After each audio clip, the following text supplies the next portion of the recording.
Hi everyone, it's Simon from Higher Plane Games with a review of The First Tree.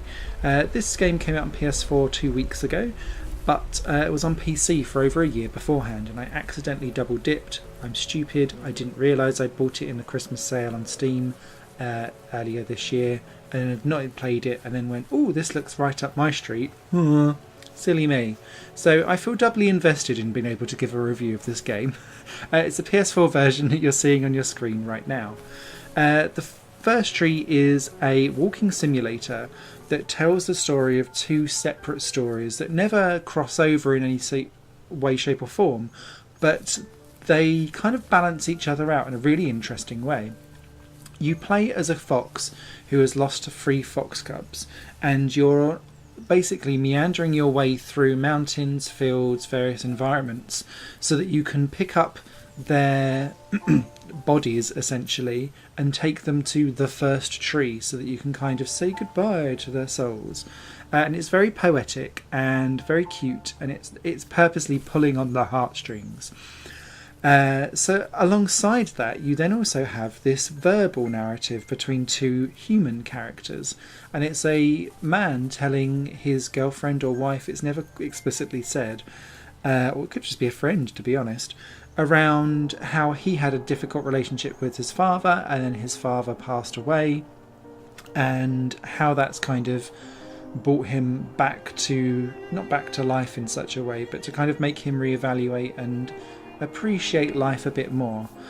So it's really interesting that it talks about this 2 dynamics of generational death and how it affects people, and how you push forward to some kind of like spiritual letting go. It feels more, and that sounds more clumsy than how it comes across, because it doesn't like take it to that, I'm going to go to the tree and we're all going to feel happier once we've let go of our inner feelings.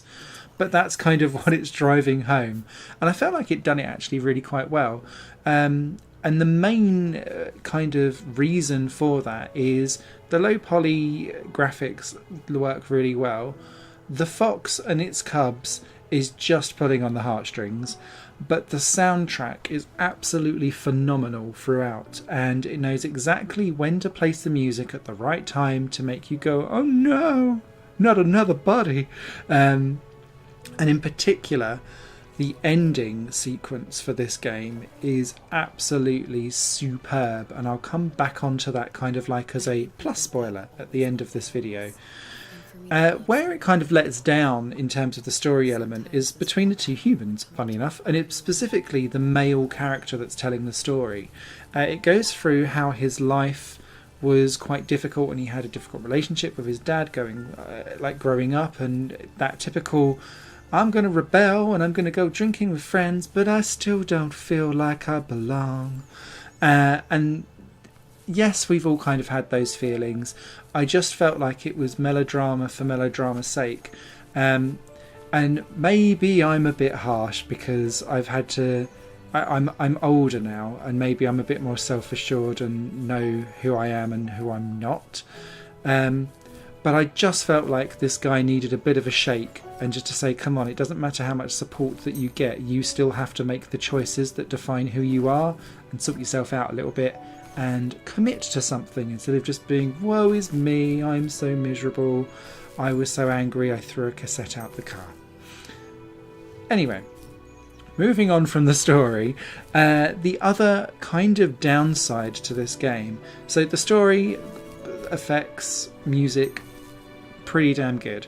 Where the game lets down, and it's a problem sometimes for some walking simulators, is actually in the controls and the gameplay that kind of surrounds it. I really like the visual design of everything, but I didn't like the way how the controls handled. The fox is super floaty, and you have some very specific sections in the game that become quite platform jumpy orientated. And these specifically revolve around collecting butterflies that circle around you that then let you kind of boost and fly up everywhere. You've got 150 stars that you can find and collect during your journey from beginning to end of the game, and a lot of finding all of these, if you want to be quite completionisty, and trophies and achievements are there for it, so it's going to drive people towards this, involves having to muck about with this platform mechanic. But because the fox is so floaty, it kind of clips into things, I got stuck on ledges that the game hadn't really decided whether or not it was a boundary or not, so I'd get glitched in it. It just felt really unpolished, unprecise, and actually quite frustrating, because sometimes you'd be like, I can see where I need to get to, but you just won't let me get there. And some of the collecting of stars involved kind of trying to traverse the perimeters of giant empty sparse spaces of field up on cliffy mountains, and you think, can I actually climb that? Because there seems to be no rhyme and reason as to where the borders and barriers of these levels are. So that was a bit of a shame, and it did detract from the experience as a whole. From that kind of perspective, that did let the experience down for me. But actually, from a walking simulator perspective, and if you're looking for an emotional story, there is something here. I don't think it will be for everyone though, and it's certainly not like one of those top tier echelon games that have been like, oh yes, I must play Everyone's Gone to the Rapture, for example, which is like one of those real top tier ones. This is kind of like a tier and a bit below that. But by no means cringeworthy, by no means empty and devoid of things. But you can't simply just have a fox and have it interacting with some rabbits and go, there we go, there's your gaming experience. And to be fair, the first tree doesn't do that, but it doesn't go too far beyond that. And when it does implement the more gameplay-ier aspects of the experience, actually that's probably where most of the frustration kicks in. So that's kind of my review of the first tree, but I wanted to talk really specifically about the ending, where this game does something that I think is absolutely fascinating, and I really applaud it for trying something different and interesting. So when you get to the first tree as the fox at the end, you then actually take over the characters that have been talking over the top, and your main character also walks to the first tree. Now, you can choose to leave a message to kind of say goodbye to your dad or to your fox cubs, or however you're feeling and emotionally spent, I guess, by that point, if you're really into it, and God, that music makes you try. And you can type in that message and it plays you back a message as well. What I didn't realise though was that those messages are curated from everyone else that's played the game, and they're all actually being sent up into a cloud so that they can then come back to you, and everyone's sending each other kind of messages of hope, love and happiness. I just thought, what a cool experience. So my message came through, and I'll pop it up on the screen if I've got the actual gameplay footage of it. But I just found that was such a really cool way of integrating a social aspect to what is actually quite an individual experience of grief.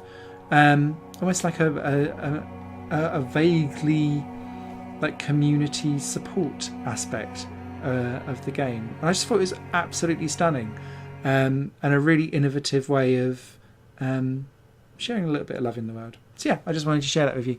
So yeah, the first tree, it's out now on consoles as well as PC. It's a mixed recommendation. Come for the story and to muck about with the fox for a little bit. For goodness sake, don't expect polished gameplay. Cheers for watching. Bye for now. This channel is just one of my many projects that cover games, music and film. If you enjoy any of these and would consider supporting me to develop further in the future, you can do so by visiting patreon.com/Satorimon. Thank you for your time and for watching the video.